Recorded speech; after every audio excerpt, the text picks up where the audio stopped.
오늘은 정확하게 말해주는 것이 사랑이다. 정확하게 말해주는 것이 사랑이다 라는 주제로 하나님의 마음을 알아가도록 하겠습니다. 어쩌면 오늘 설교가 가장 따끈따끈한 설교일 것 같습니다. 원래는 제가 어떤 일을 겪게 되면은 한 2, 3주 정도는 숙성 과정을 거치는데요. 이번에는 요번 한 주 동안 일어난 일을 곧바로 설교로 준비를 했습니다. 제가 지난 화요일에 종합검진을 받고 수요일에 입원을 하고 금요일에 퇴원을 했습니다. 그러니까 이번 한 주간을 거의 병원에서 살았다고 보시면 됩니다. 사건의 전말은 이렇습니다. 작년에 제가 목사고시를 합격하고 난 뒤에 이제 차일이 전도사님이 합격 선물로 종합검진 건강검진권을 주시더라고요. 원가가 80만 원짜리인데 제가 25만 원만 지불을 하면은 대장 내시경부터 뇌CT 촬영까지 말 그대로 이제 종합검진을 하는 상품권이었어요. TV를 보면 이제 가끔 연예인들이 이제 대장 내시경 수술을 하면서 중간중간에 용종도 떼고 그렇게 하잖아요. 그래서 그 장면 볼 때, 나도 대장 내시경 한번 받아보면 좋겠다 그런 생각을 했거든요. 그래서 이제 이 상품권을 받아가지고 작년에 받았는데 미루고 하다가 지난 22일에 화요일에 이제 종합검진을 받으러 갔습니다. 병원이 이제 다대포에 있으니까 안락동에서 다대포까지 이제 1시간 동안 차를 몰고 갔죠. 월요일 오후부터 이제 금식을 하고 장청소를 하기 위해서 이제 세장제를 먹고 화요일 아침까지 막 줄기차게 설사를 하면서 병원으로 갔습니다. 그리고 이제 기본적인 신체 검사를 하고 혈액 채취부터 이제 심전도 폐기능 제가 생전에 안 해봤던 그런 검사들을 다 하더라고요. 제가 워낙 건강한 편이라서 특별한 사고 외에는 아파서 병원에 입원할 일이 없었습니다. 그래서 이런 검사를 받아본 적이 없거든요. 이렇게 이제 다양한 검사를 받고 난 뒤에 드디어 이제 기다리던 위내시경과 대장 내시경을 받으러 갔습니다. 내시경을 받기 전에 이제 몇 가지 주의사항을 얘기해 주더라고요. 간호원들이 막 이렇게 AI처럼 말하잖아요. 혹시나 용종이 있으면은 곧바로 제거 수술을 하고 그 후에 출혈이 심하면 자기 병원은 오지 말고 바로 응급실로 가라고 그러더라고요. 자기 병원에는 응급실이 없으니까. 그래서 대학병원이나 큰 병원에 이제 응급실로 가면 된다고 그렇게 얘기를 하고, 그리고 이제 덧붙여서 하는 말이 아직까지 이런 일은 없으니까 걱정 안 하셔도 된다고 그렇게 얘기를 해요. 그래서 이제 그냥 대충 듣고 이제 내시경실로 들어갔죠. 그 내시경이야 어차피 수면 내시경으로 하기 때문에 저는 무슨 일이 일어나는지도 모르고 한좀 자고 일어나니까 내시경 검사가 이제 다 끝난 뒤였어요. 그리고 잠에서 깨어나니까 그 간호사가 한다는 말이 대장에 있는 용종 2개를 떼어냈다고 그러더라고요. 대장에. 하나는 작아서 별로 상관이 없는데 다른 하나는 크기가 1cm 정도 되는 제법 큰 크기였다고 그래요. 그리고 이제 잘 떼어냈으니까 괜찮을 거라고 그렇게 얘기를 하면서 이제 나머지 남은 검사를 다 받으러 가래요. 그래서 이제 뇌CT 촬영하고 이제 나머지 검사 다 받고 종합검진을 마친 뒤에 의사 선생님이나 간호사가 아무런 설명도 없이 이제 일주일 뒤에 용종이 뭔지 이제 그 결과를 보러 오라고 그러더라고요. 다른 이제 피검사나 모든 검사했던 게 결과가 이제 일주일 뒤에 나오니까. 그리고 이제 원무과에 가서 이제 용종 제거한 비용을 추가로 계산을 하래요.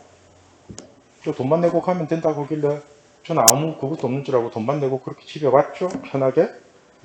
그렇게 오후 4시쯤에 집에 이제 돌아와가지고 배가 고프니까 밥을 먹었어요.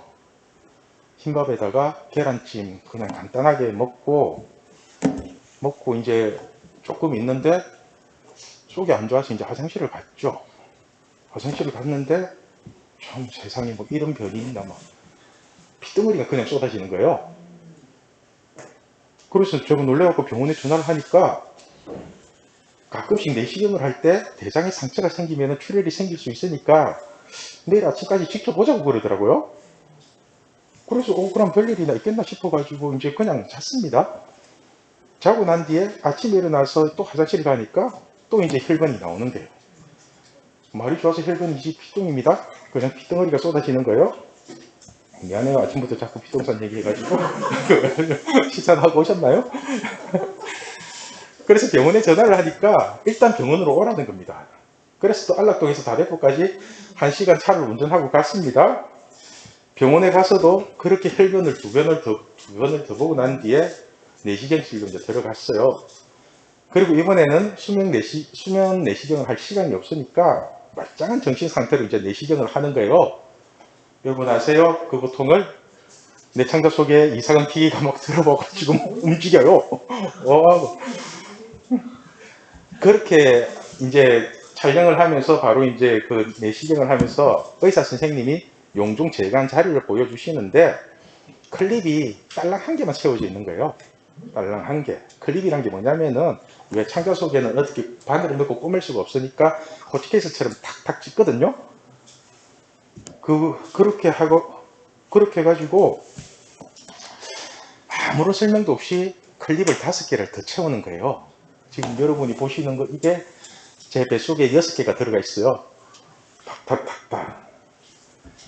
그러니까 기존에는 클립 한 개 딸랑 채워놓고 끝났다고 해놓고 이제 제가 피가 쏟아지고 문제가 생기니까 5개를 더 박아주고는 한다는 소리가 이제는 괜찮을 거랍니다.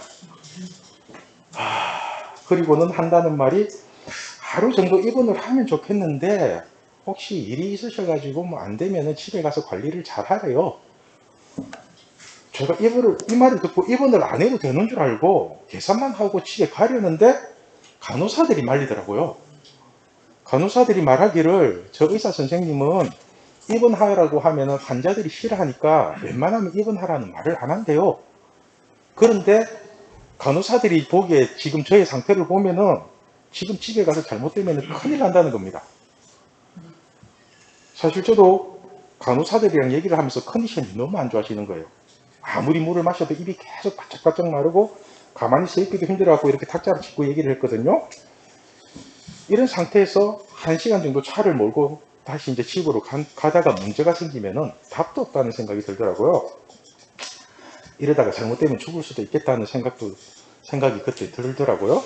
제가 아무리 죽고 싶어도 이렇게 죽으면 개죽음 같아가지고 입원을 했죠. 그래서 세면 도구라든가 같은 기본적인 장비도 없이 그냥 입원을 했습니다. 그렇게 입원을 하고 난 뒤에 치료하는 것을 보면은 중환자도 이런 중환자가 없습니다. 원무과에 가서 계산만 하고 집에 가라고 했던 사람들이 입원을 하니까 닌겔 3개를 꽂고요. 2~3시간 간격으로 무슨 알 수도 없는 주사를 계속 주는 거예요. 그리고 집에 가서 밥 먹어도 된다 했는데 밥은 아예 주지도 않고 지혈될 때까지 밥 먹지 말래요. 금식하고. 와, 제가 이 꼴을 보면서 입원 안 하고 집에 갔으면 그냥 죽었겠다 싶더라고요. 제가 만약에 입원 안 하고 집에 갔으면 어떻게 했을 것 같아요? 그냥 별것 아닌 것으로 또 밥 먹겠죠. 밥 먹고 또 피똥 싸고 또 이게 뭐지 하면서 또 1시간 달려오면서 하고 아니면은 안정을 취할 생각도 없이 그냥 뭐 배달 일 있으면 배달 일 하러 갔겠죠.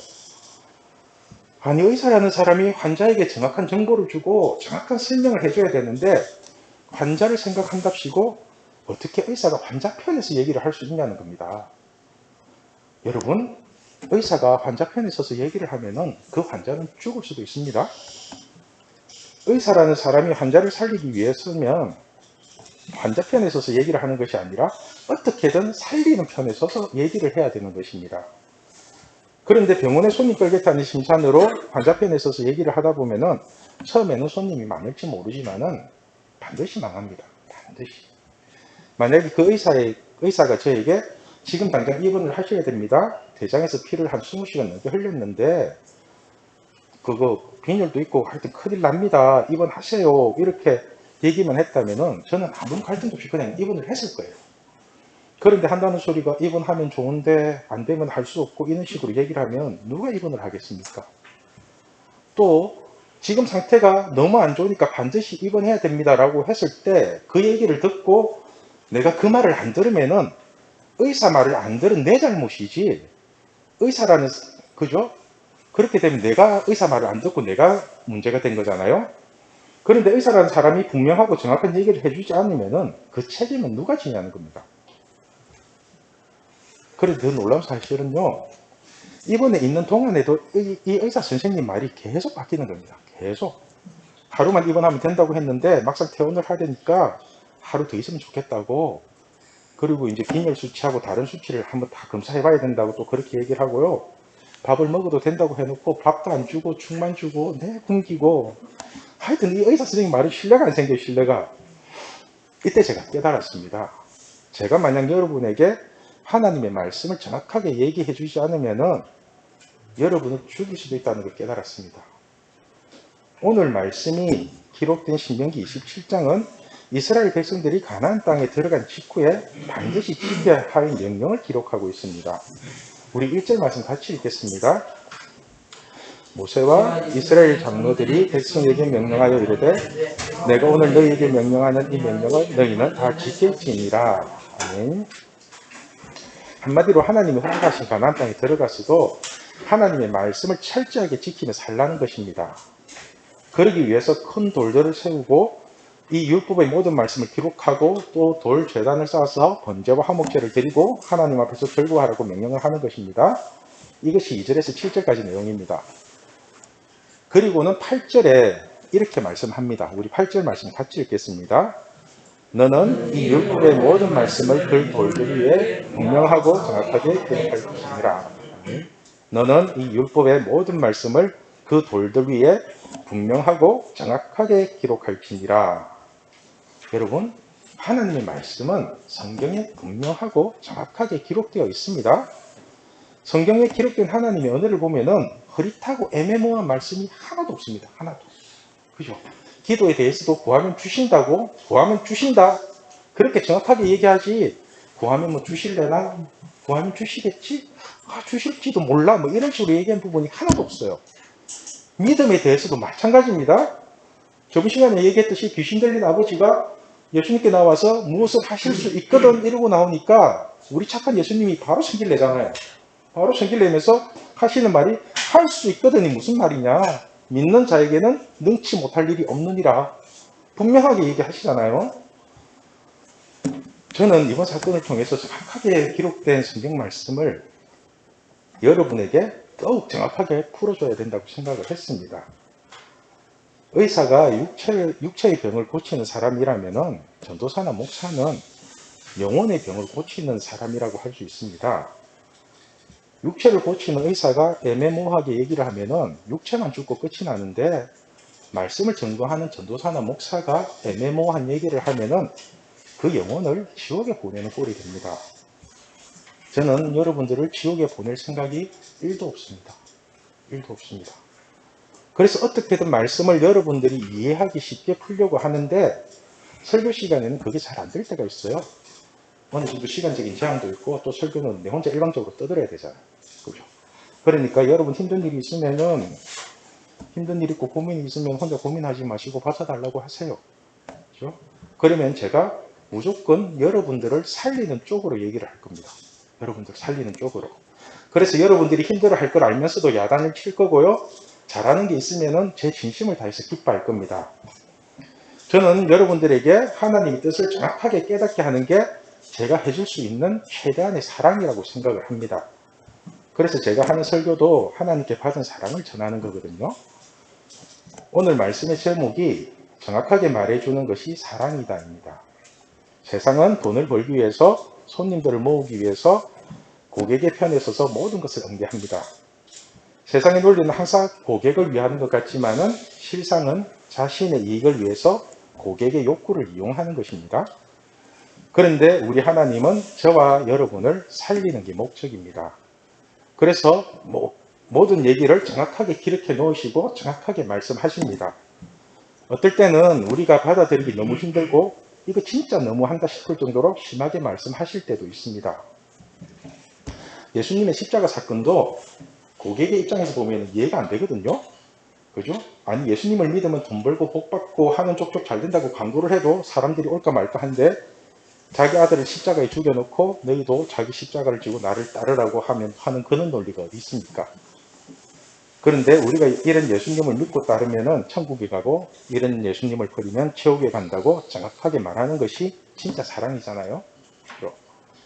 만약에 제가 여러분이 예수 믿는 것을 너무 힘들어하고 어려워한다고 해서 예수 안 믿고 십자가 없이도 천국에 갈 수 있다고 이렇게 얘기해버리면은 제가 여러분을 지옥에 보내는 꼴이 되잖아요. 그죠? 또 뭐 지금 자다가 일어나가지고 뭐 우리 전도사가 예수 안 믿어도 천국 간다 이런 헛소리 하지 마시고 처음부터 끝까지 들으시고 처음부터 끝까지. 사실 우리가 누군가에게 정확하게 말해준다는 것이 쉬울 것 같지만은 참 어렵습니다. 정확하게 말해주는 게. 왜냐하면은 정확하게 말해준다는 것은 그 사람이 싫어하는 말과 그 사람이 아파해야 하는 말이 들어있기 때문에 그렇습니다. 그죠? 모르는 사람에게도 싫은 말을 하기가 어려운데 사랑하는 사람에게 듣기 힘든 말을 한다는 것은 아무나 할 수 있는 것이 아닙니다. 어떤 청년이 주일에 청년 예배는 잘 가지 않으면서 항상 교육자실에 와서 노는 청년이 있어요. 그 청년이 어느 날 저에게 묻는 겁니다. 전도사님이 보시기에는 제가 정상인 것 같습니까? 도라인 것 같습니까? 이런 묻더라고요. 이렇게 묻길래 제가 되물었습니다. 어떤 대답을 듣고 싶습니까? 진실을 알고 싶습니까? 아니면 형식적인 대답을 듣고 싶습니까? 이렇게 물으니까 진실을 알고 싶대요. 그래서 제가 말했죠. 개또라이라고. 개또라이입니다. 그랬죠. 정상적인 사람이 어떻게 예배 시간에 빠지면서 교역자에게 정상인지 또라이인지를 물어볼 수 있냐고요. 그죠? 그게 또 개또라이죠. 저는 이 청년이 하나님 안에서 건강하게 살아나기를 원합니다. 마찬가지로 저는 여러분들 모두가 하나님 안에서 건강하게 자라나기를 원합니다. 그래서 가급적이면 힘들고 어려워도 여러분들에게 직설적이고 정확한 얘기를 하려고 합니다. 그러나 그 말을 하기에 앞서 여러분들을 위해 수없이 기도하고 최대한 사랑으로 정확한 말을 하려고 합니다. 여러분, 진짜 사랑하는 사람만이 우리에게 정확한 말을 해줄 수가 있습니다. 우리를 진짜 사랑하시는 분이 바로 하나님입니다. 가장 먼저는 분명하고 정확한 하나님의 말씀을 먼저 믿음으로 받아들이시고, 그리고 여러분을 진정으로 사랑하는 우리 선생님들과 저의 말을 들어준다면 우리 신앙교회 중고등부는 진짜로 하나님 안에서 잘 노는 그런 중고등부가 될 줄로 확신합니다. 기도하겠습니다. 이 시간 우리 다 함께 기도하겠습니다.